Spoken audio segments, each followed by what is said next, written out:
in kind of classical drama, you always had the foil to serious drama. So our foil today are two middle schoolers, Ananya Akela and Rehana Sheikh, and they are the MCs for today. So that's how we're going to offset this very serious day of poetry and papers.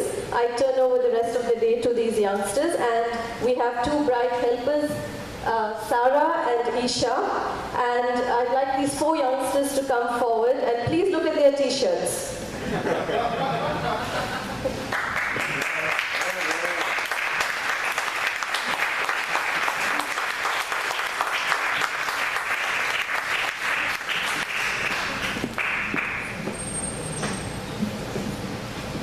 The following act contains crazy and absurd acts.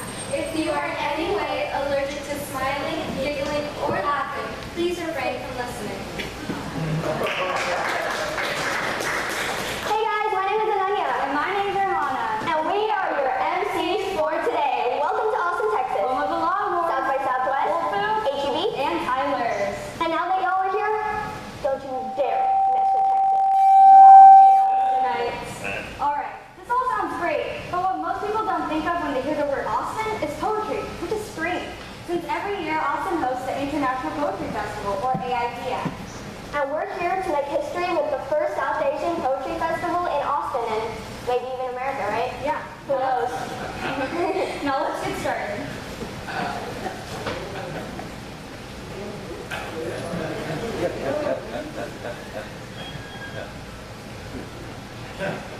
Too much easy rhyme, we confess. Akela, Matwaala, Daruwalla. Well, coming to the point, we'll make sure he's in Oxford, Walla. Oh, let's learn to do it better with Keki. God forbid we mention that Englishman, Shelley. But it's cool to coast the Persians and Greeks in Fire Alta.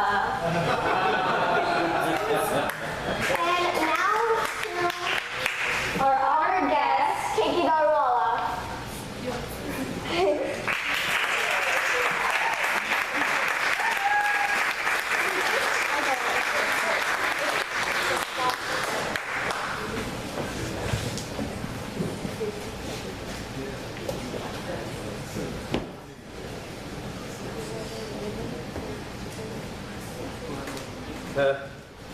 Thank you, Usha, for that over-the-board introduction. Introductions can be embarrassing at times, but before I go ahead, may I mention that this whole idea and this whole get-together or the festival, the Matwaala festival, has been the work of one single solitary person, Usha Akela. Let's give her a hand.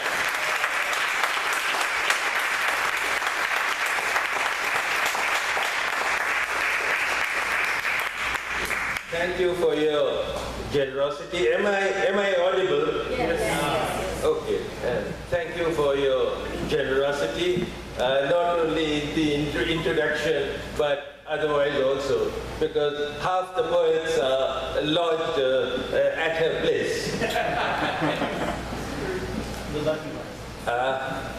With poetry, it always happens that you are speaking to poets. Even here, I find poets outnumbering the audience. That is, I think, now worldwide. And I don't know whether it's a healthy practice, but poets, especially as far as modern poetry is concerned, are speaking to other poets. I've been asked to give the keynote, so-called keynote address, and my topic is poetry's engagement with the real. I'll get started because we are short of time. When you start writing poetry, you move to what is closest to your heart, or negatively put, what hits you in the gut hardest. And if you are satisfied with your first few efforts, the rest of the poems come in a rush. You have no time to think back or theorize. But if you are at the end of your journey, as I am, you are tempted to theorize, categorize, however ill-equipped you may be. Nothing could be more suicidal than laying down the law when it comes to poetry, for poetry is protean and needs and is subject to no legislation. Yet, if you are going to talk about it, you can't help putting markers and now and then a red flag. When we talk of poetry and reality, we need to look around at other genres. Fiction retunes reality. Landscapes are existential mire, and whether you like it or not, the main character is destiny. Fiction tries to mirror the trajectory of our lives, map the wayward, winding track that leads us through love, hate, boredom, conflict, the rest, to an ending which may be final or left hanging in the air. Fiction retunes and rewinds reality. Poetry has two fronts. It not only retunes reality in its own way, but also retunes language. And the way it retunes reality is very different from the way fiction or drama go about it. The poet assimilates the real through a prism of his or her senses and the soul, and produces something totally different. The analogies I thought of were silica paste turning into glass at the end of a blowpipe in Murano or Firozabad in India. To use market terminology, the external is interiorized to bring out a product. The words which transmute the internal feeling are a different reality from the feeling or sense impression which triggered the poem. They are different. The words and the feeling, they have to be different. Then there is the river of language, which we have to ford. The river could be almost dry or in a flood. We have to ford it and take something out of the fish, hardly visible in the waters we gaze on. The driftwood, the wreckages of earlier boats now stuck in the sand, and by which I mean tradition, of course. And the language better makes something of the gulls overhead. What makes for real despair is that acts of translating or transmuting reality and fording the swirling shoals of language have to come in one fell swoop. But that's the ideal. We never measure up to it. The great poets measure up to it. There is another huge dimension to poetry, and that is inwardness. Talking of inwardness, poetry is a self-communing monologue. The kind of poetry stems from brooding awareness, and we can think of Rilke and Eliot and Paul Celan.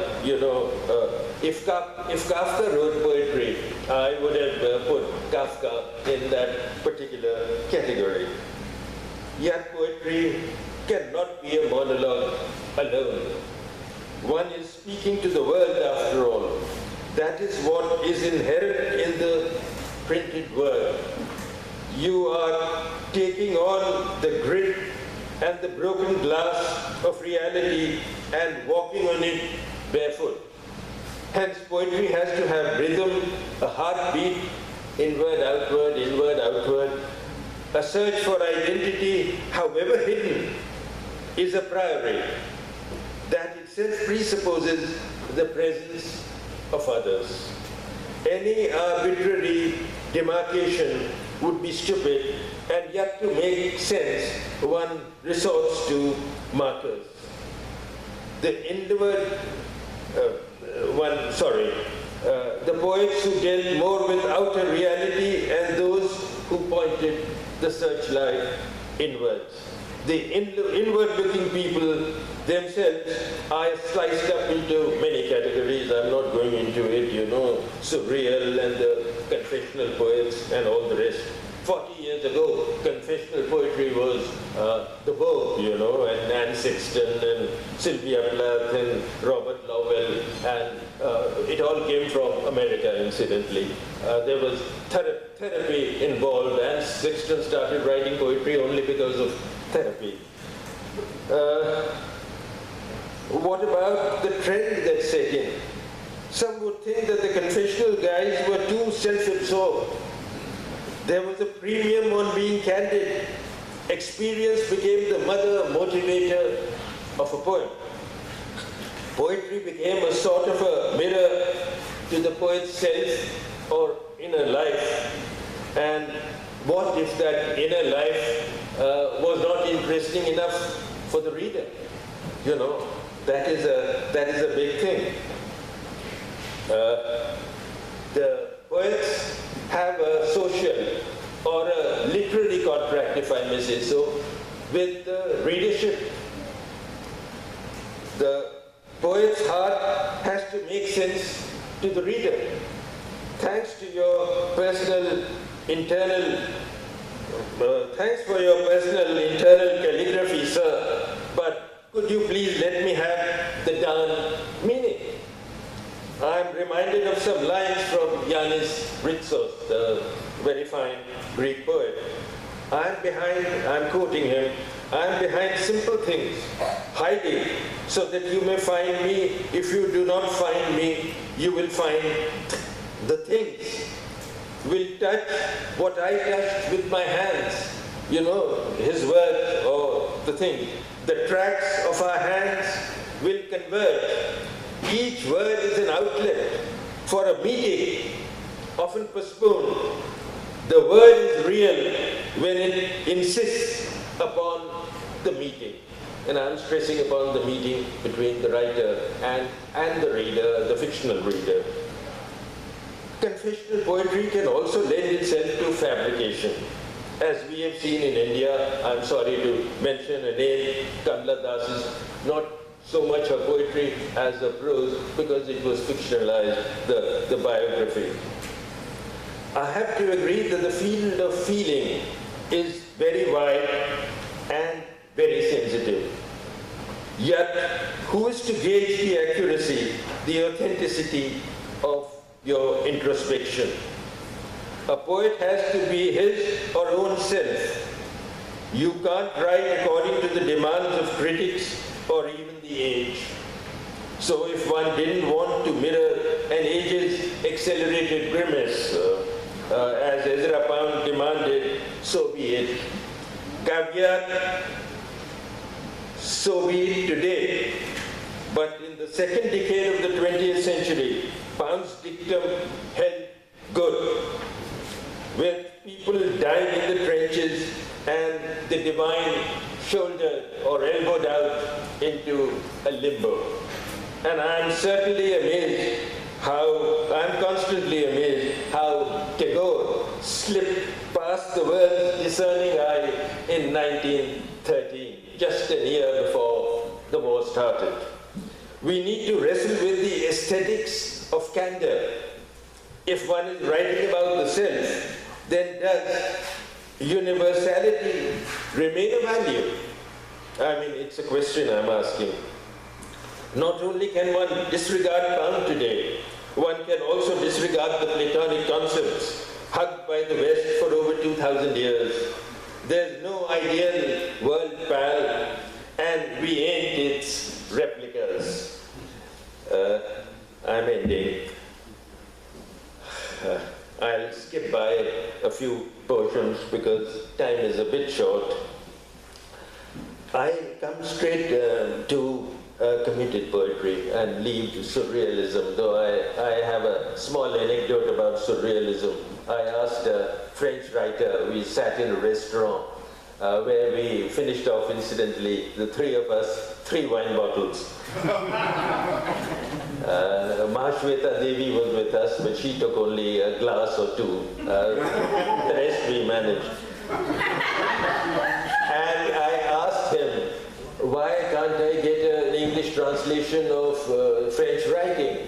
And he said, we became so surreal that first the readers left us, then the publishers left us, and finally the wretched translators left us.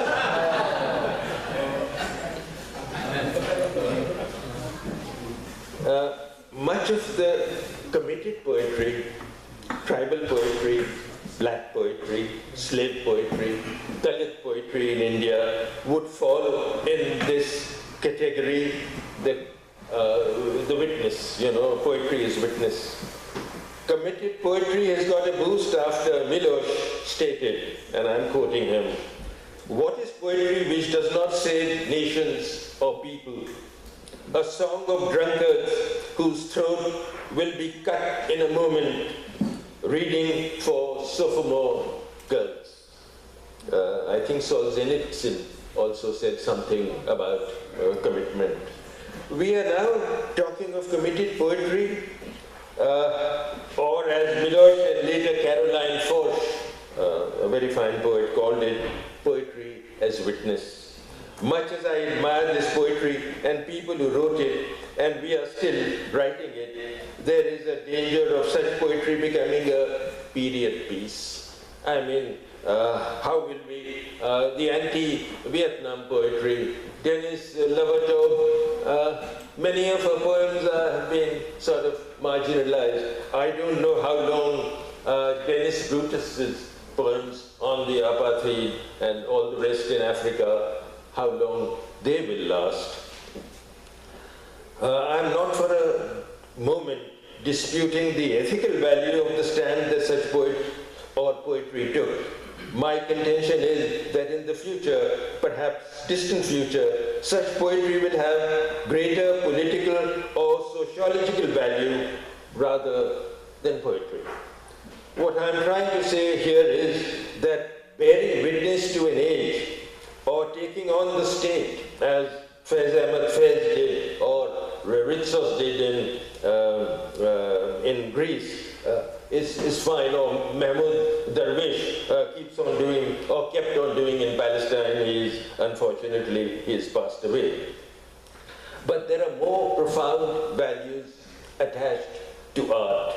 That is what I initially set out to say.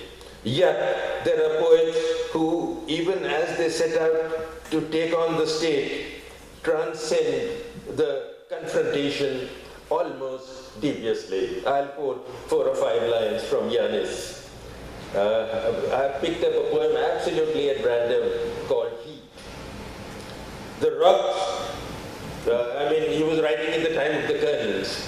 The rocks, the flaming noon, the big waves, the sea, indifferent, dangerous, strong. On the upper street, the muleteers shout, their carts full of watermelons. Then a knife, the soft slit, the wind, the red flesh, and the black seeds. Now it seems a simple poem of cutting up a watermelon. This could be a street scene, a watermelon being sliced, and yet you can almost smell that it is not. The overpowering heat of the kernels, the sea, I am quoting, indifferent, dangerous, strong. That is again the military power there, like a police state or Greece under the colonels. The muleteer standing for the common man. And the knife and the red flesh perhaps talk of oppression. Caroline Forsch, incidentally, has a very fine poem on the colonel, where, but I'm not going to talk about it, we are running short of time. The trouble is, even as you theorize, you come up against a great poem like Requiem by Anna Akhmatova. But my contention remains. There are things about poetry that go beyond bearing witness to an age. Thank you very much.